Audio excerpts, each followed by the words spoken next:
રાજ ઠાકરે એક સન્માનીય વ્યક્તિ છે, પરંતુ સન્માનીય વ્યક્તિ હોવાના નાતે ભાષા પર, વાણી પર કાબુ રાખવો એ ખૂબ મોટી ફરજ બને છે.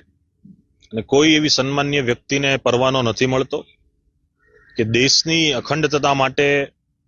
પોતાનું જીવન આખું કુરબાન કર્યું હોય એવા સરદાર સાહેબ હોય કે આ રાષ્ટ્રના પૂર્વ વડાપ્રધાન મોરારજી દેસાઈ હોય, એનું અપમાન કરવું એ કોઈ વ્યક્તિને પરવાનો નથી.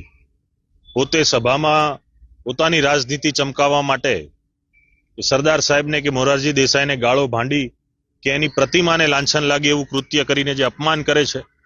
એ કોઈ વ્યક્તિનું કે મહાપુરુષનું અપમાન તો છે જ, પરંતુ એ રાષ્ટ્રનું, આપણા દેશનું અને આ ભારતનું અપમાન છે. આ અપમાન ક્યારેય સાંખી લેવામાં નહીં આવે. એમના શબ્દોની નિંદા કરવા કરતા પણ ખૂબ મજબૂતાઈથી વખોડીએ છીએ અને આપ સૌ મીડિયાના માધ્યમથી એમના સુધી મેસેજ જાય કે તત્કાલ ધોરણે આ બાબતે સંવેદના વ્યક્ત કરી અને મહાપુરુષની જે પણ અપમાન થયું છે એના માટે રાષ્ટ્રની માફી માંગવી જોઈએ. અને સાથોસાથ જે કોઈ પણ